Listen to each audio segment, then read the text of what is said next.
الحمدللہ رب العالمین والصلاة والسلام علی سید الانبیاء والمرسلین نبینا محمد وعلی آلہ وصحبہ اجمعین، اما بعد۔ رب اشرح لی صدری ویسر لی امری واحلل عقدۃ من لسانی یفقہوا قولی۔ محترم ناظرین کرام،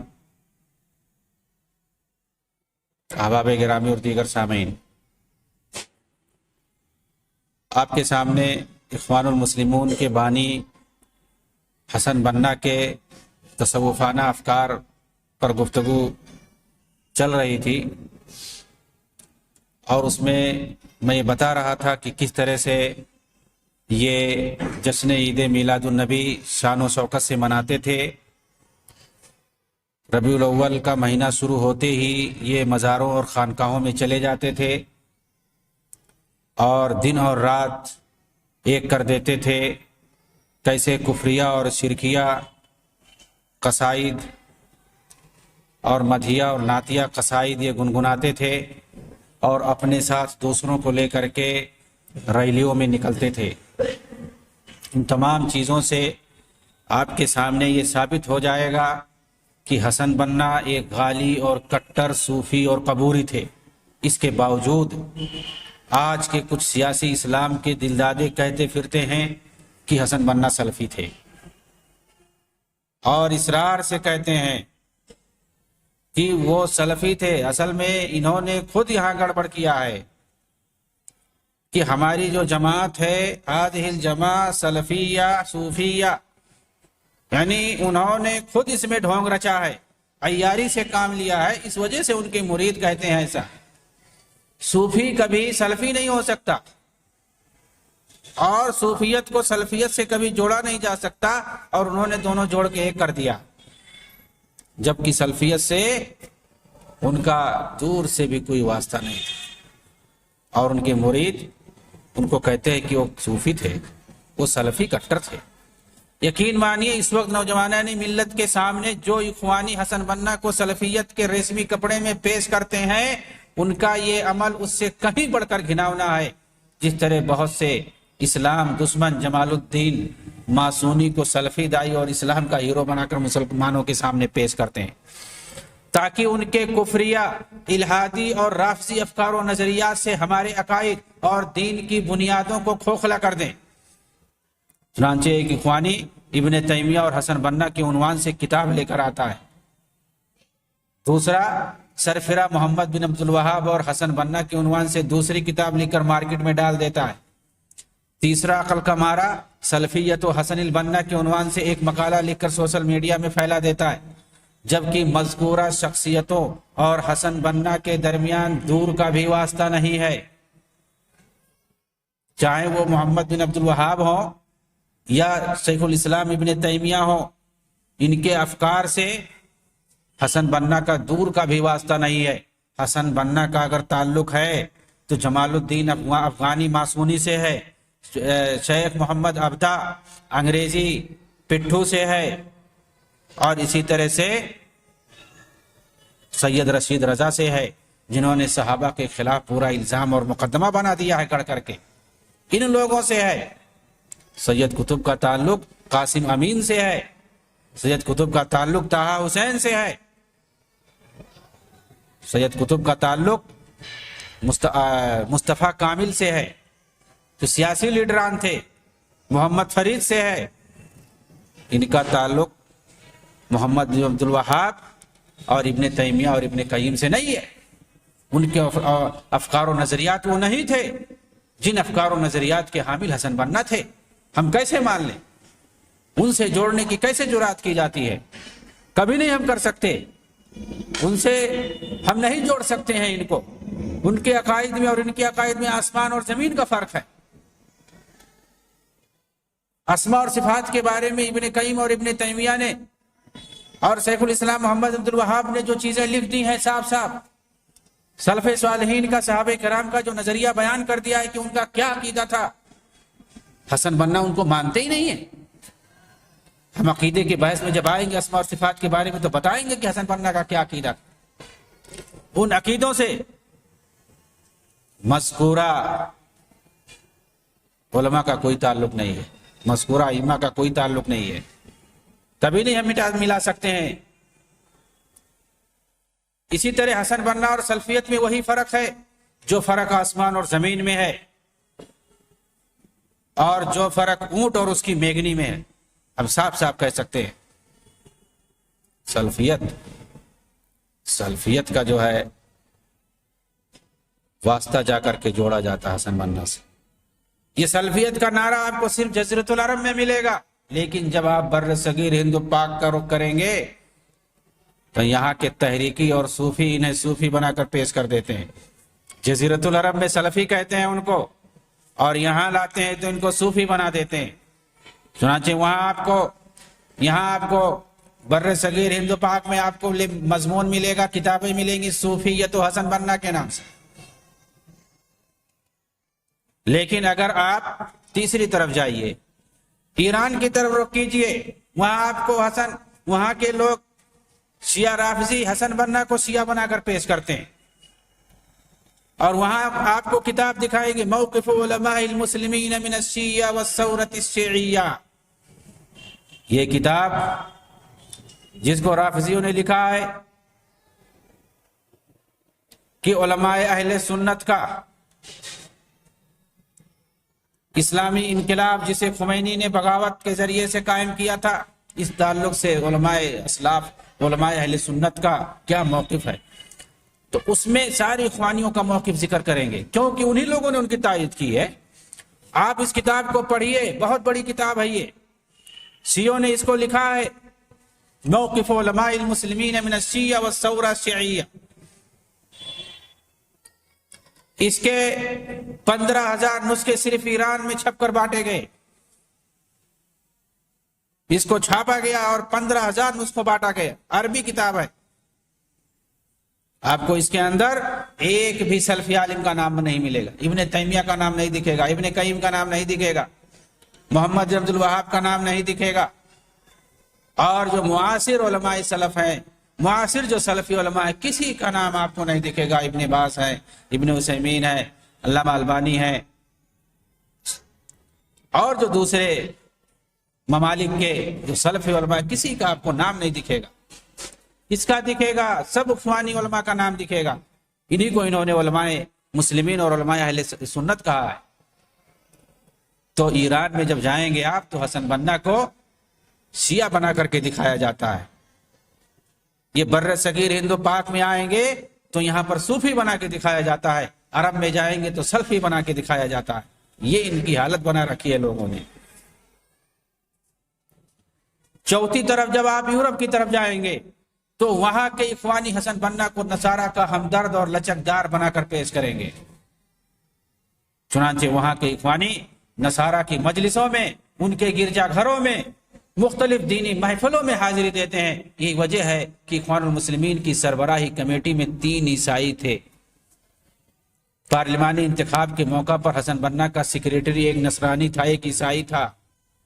سوال یہ ہے کہ اخوانی اپنے اس تلون مزاجی اور دوہری پالیسی سے آخر حاصل کیا کرنا چاہتے ہیں؟ ابن تیمیہ کو تو کوئی نہیں کہتا کہ یہ صوفی تھے، شیعہ تھے، رافضی تھے، قبر پرست تھے، فلاں تھے، سلفی تھے۔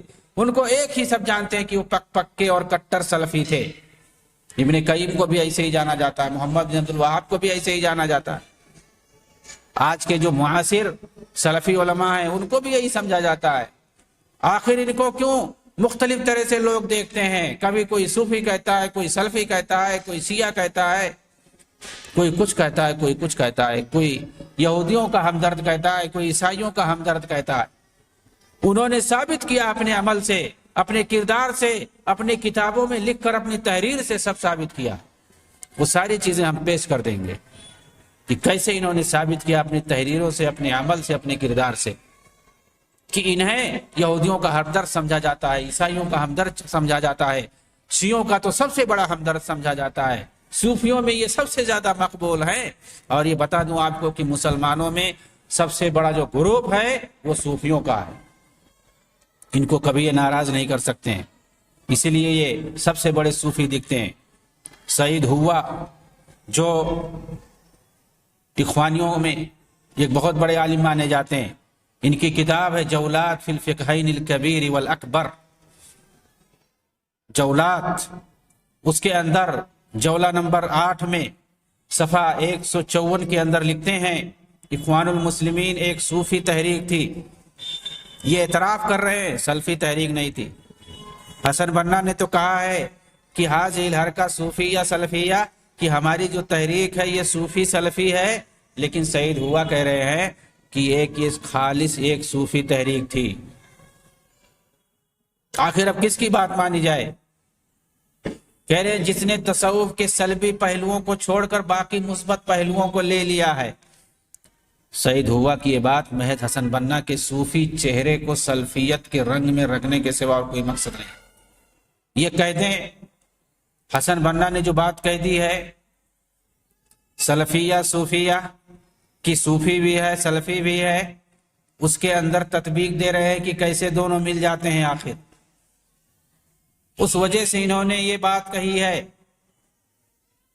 کیونکہ مذکورہ صراحتوں سے یہ واضح ہو گیا ہے کہ حسن بنا کے اندر صوفیت مکمل طور سے رچی بسی تھی۔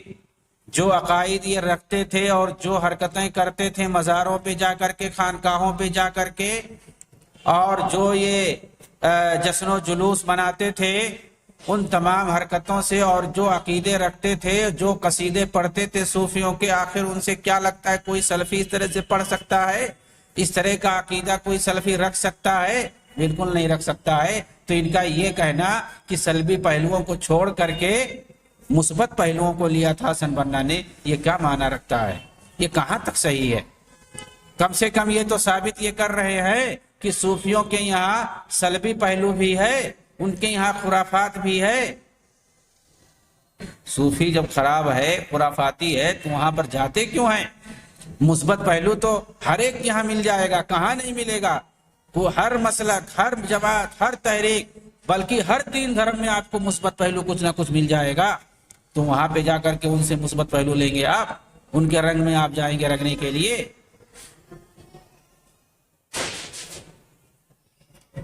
بہرحال علی میاں ندوی نے بھی اپنی کتاب التفسیر السیاسی الاسلامی کی صفحہ نمبر 138 اور 39 کے اندر کہا ہے کہ شیخ حسن بنا اور آپ کی عظیم تحریک کی کردار سازی میں روحانی تربیت کا حصہ رہا ہے۔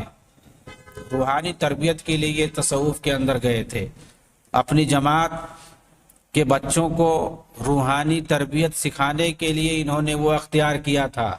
یہ ثابت کرنا چاہتے ہیں، ایک بڑا عنوان ہے، اسی عنوان سے انہوں نے آگے لکھا ہے کہ جیسا کہ آپ نے خود صراحت کی ہے، یعنی حسن بنا نے، کہ آپ شروع میں سازلی وصافی سلسلے صوفیت کے پیروکار تھے۔ اسی سلسلے کے مطابق آپ ایک مدت تک ذکر و اذکار اور اوراد و وظائف کرتے رہے، بلکہ آپ کے بعض خاص رفقا نے مجھے بتایا ہے کہ آپ اسی سلسلے صوفیت کے اوراد و اشغال پر اپنی مشغولیت کے باوجود آخری عمر تک باقی رہے۔ یہ شاذلی اور وصافی جو سلسلہ ہے، اس پر یہ آخری عمر تک باقی رہے۔ یہ کس نے کہا ہے؟ علی میاں ندوی نے اپنی کتاب کے اندر یہ بات لکھی ہے، التفسیر السیاسی الاسلامی، اسلام کی سیاسی تفسیر و وضاحت۔ اردو میں بھی یہ کتاب ہے، اس کا عربی میں ترجمہ بھی ہوا ہے۔ یہ کتاب میں آپ کو بتا دوں کہ علی میاں ندوی نے یہ کتاب کب لکھی ہے۔ یہ پہلے سید مودودی کے ساتھ جماعت اسلامی میں شریک تھے، ان کو نظر آیا کہ یہ دین اسلام کے راستے پہ نہیں چل رہے، ان کی تحریک دوسرے ڈگر پہ جا رہی ہے، اور انہوں نے باقاعدہ اس کتاب کے اندر لکھا ہے۔ اس جماعت کو انہوں نے چھوڑ دیا، مودودی کا ساتھ انہوں نے چھوڑ دیا، اور چھوڑنے کے بعد انہوں نے یہ کتاب لکھی۔ اس کے اندر لکھا ہے کہ سید مودودی جس ڈگر پر نوجوان بچوں کو مسلمانوں کے نونہالان کو جس ڈگر پہ لے کے چل رہے ہیں، اگر ایسے ہی باقی رہا، یہ چلتے رہے، تو پھر یہ اس ڈگر پر چلے جائیں گے جہاں اسلام کا راستہ ان کو نہیں ملے گا، بھٹک جائیں گے۔ وہ اسلام کی ڈگر نہیں ہے، یہ دوسری ڈگر پہ مسلمانوں کے بچوں کو لے جانا چاہتے ہیں۔ انہوں نے خود لکھا اس کتاب کے اندر۔ یہ میں جانبی چیز بتا رہا ہوں، جماعت اسلامی میں تھے یہ، اس کو چھوڑنے کے بعد انہوں نے یہ کتاب لکھی تھی سید مودودی کے افکار کے خلاف، انہوں نے رد لکھا باقاعدہ۔ ان کو جب یقین ہو گیا کہ ہم جو ہے غلط طریقے سے ان کے پیچھے پڑ گئے تھے، ان کی جماعت میں شامل ہو گئے تھے، تو انہوں نے اس کتاب کو لکھا ہے۔ اسی طرح سے منظور نعمانی نے بھی اسی طرح سے ایک کتاب لکھی ہے، انہوں نے جب جماعت کو چھوڑا تھا، اور سرگزشت کے نام سے انہوں نے ایک کتاب لکھ دی کہ جب تک میں نے دیکھا نہیں تھا سید مودودی کو، تب تک میں ان کی تحریروں کو پڑھ کر کے سمجھتا تھا کہ یہ بہت اچھا کام کر رہے ہیں۔ دلی کے اندر ہماری ملاقات ہوئی، اور ان کو جب میں نے دیکھا، ان کے عمل اور کردار کو دیکھا، اور اس کے بعد جب ان کے افکار کو میں نے سمجھنے کی کوشش کی اور وہ کس طرح سے ایجنڈا لے کر کے چل رہے ہیں، اس کے بعد میں نے ان کا ساتھ چھوڑ دیا۔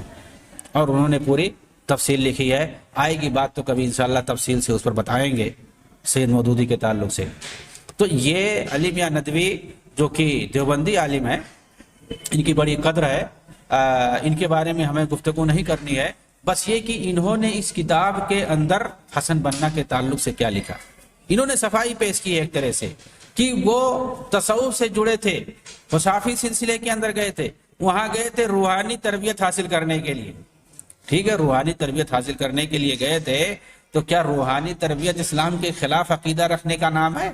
وہی روحانی تربیت آپ کو مل سکتی ہے؟ آپ کو کتاب و سنت کے اندر روحانی تربیت نہیں مل سکتی ہے؟ آخر اللہ کے رسول نے صحابہ کرام کو کیا روحانی تربیت نہیں دی تھی؟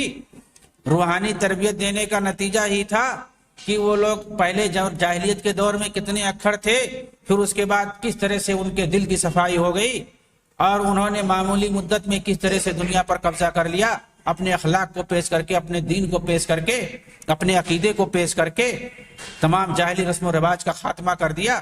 اور تصوف کے اندر کیا ہے سوائے جہالت کے اور جاہلیت کے؟ تو وہاں پہ جو جاہلیت جہاں بھری ہوئی ہے، وہاں کون سی روحانی تربیت حاصل ہو سکتی ہے؟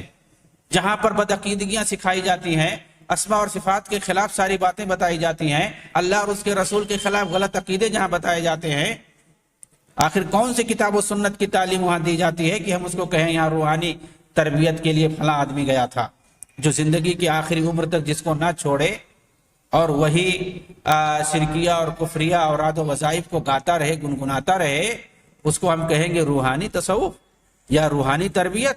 روحانی تربیت حاصل کرنی ہے تو سیدھا آپ کتاب و سنت سے حاصل کیجئے، نبی صلی اللہ علیہ وسلم کی سیرت سے حاصل کیجئے۔ کتابیں بھری پڑی ہیں، حدیث کی کتابیں بھری پڑی ہیں، سیرت کی کتابیں بھری پڑی ہیں، قرآن آپ کے سامنے ہے، اس کی تفسیریں بھری پڑی ہیں، آپ یہاں پہ روحانی تربیت لیجئے۔ صحابہ نے کس طرح سے روحانی تربیت اللہ کے رسول سے حاصل کی، وہ سب آپ کو حدیث کے اندر مل جائے گا، سب آپ کو کتاب کے اندر، قرآن و سنت کے اندر مل جائے گا۔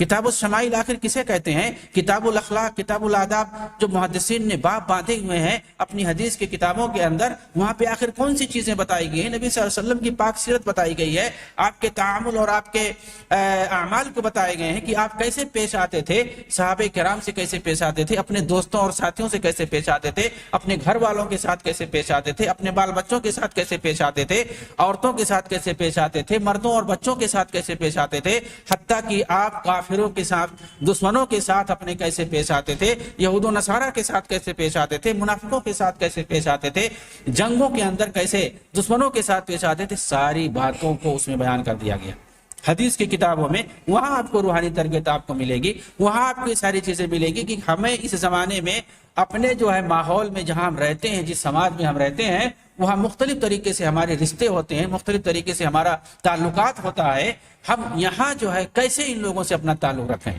کیسے ہم اپنا تعامل رکھیں، کیسے ہمارا کردار ہونا چاہیے، کیسے ہم ادب سے پیش آئیں، کیسے ہمارا اخلاق ہونا چاہیے، یہ ساری چیزیں ہم حدیث کے اندر حاصل کر سکتے ہیں، قرآن کے اندر حاصل کر سکتے ہیں، نبی کی سیرت کے اندر، صحابہ کی سیرت میں یہ ساری چیزیں ہمیں مل جائیں گی۔ یہاں ہماری روحانی تربیت ہوگی، ہمیں کسی خانقاہ میں، کسی جنگل اور جھاڑی میں، کسی صحرا میں جانے کی ضرورت نہیں ہے، کسی شرکیہ مزار پہ ہمیں جانے کی ضرورت نہیں ہے، جنہیں خود نہیں پتا ہے کہ وہ کہاں ہیں، کیا کر رہے ہیں، کس حالت میں ہے۔ وہاں کے مجاور صرف آپ سے پیسہ لینے کے چکر میں رہتے ہیں، وہ آپ کو کوئی چیز سکھا نہیں سکتے ہیں، وہ کچھ نہیں سکھائیں گے آپ کو۔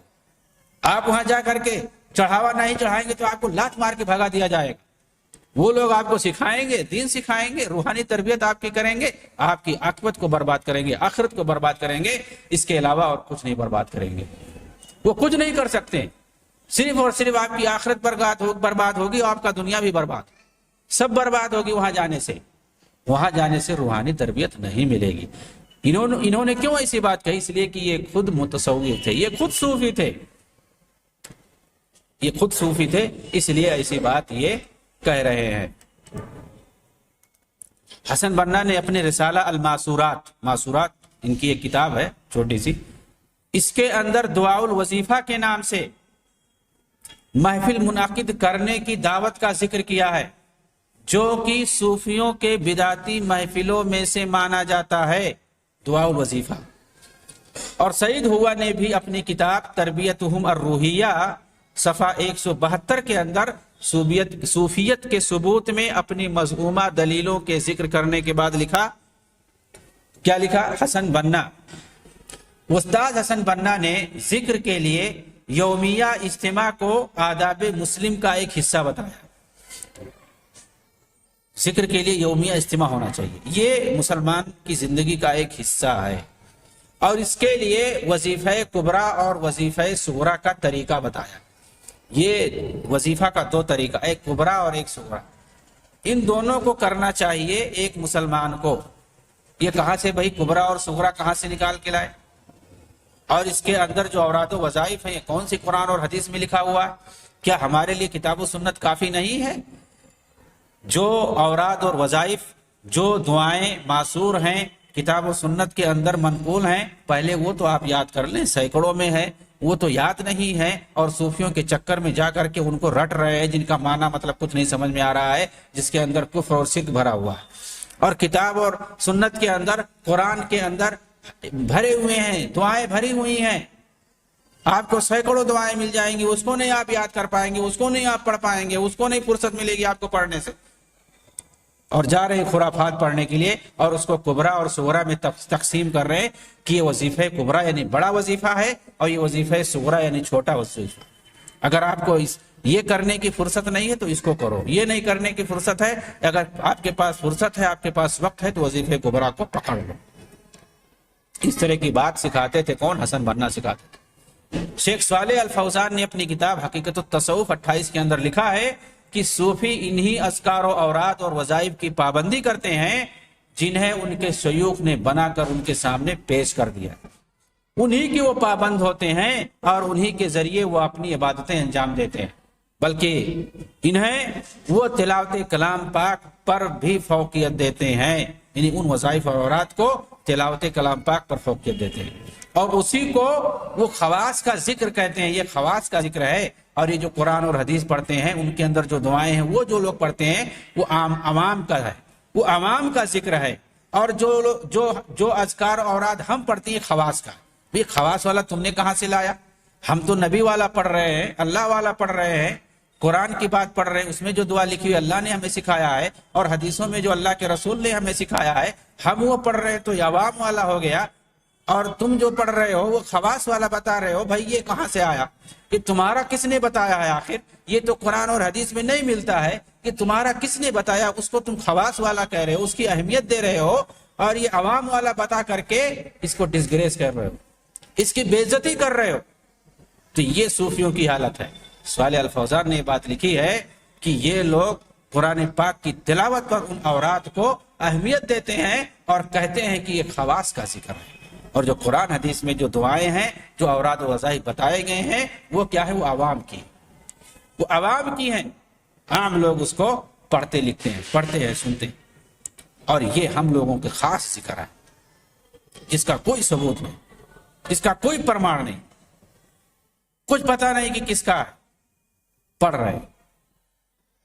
اسی لیے اخوانیوں کے نزدیک حسن بنا کبار صوفیہ میں شمار کیے جاتے ہیں، اور اسی بنا پر انہیں یہ مرشد کامل کا لقب دیتے ہیں۔ حسن بنا کو یہ مرشد کامل کہتے ہیں، یہ صوفی اصطلاح ہے۔ مرشد ان کے یہاں بولا جاتا ہے، آج بھی بولا جاتا ہے۔ آخری مرشد ان کا محمد بدی ہے، محمد بدی نام ہے ان کے آخری مرشد کا، اور ان کا 8واں مرشد ہے اس وقت جو ان کا 8واں مرشد ہے، آخری مرشد جو ہے وہ 8 نمبر پر ہے، اس کا نام محمد بدی ہے، اور یہ اس وقت جو ہے مصر کے جیل میں پڑا ہوا ہے، سڑ رہا ہے۔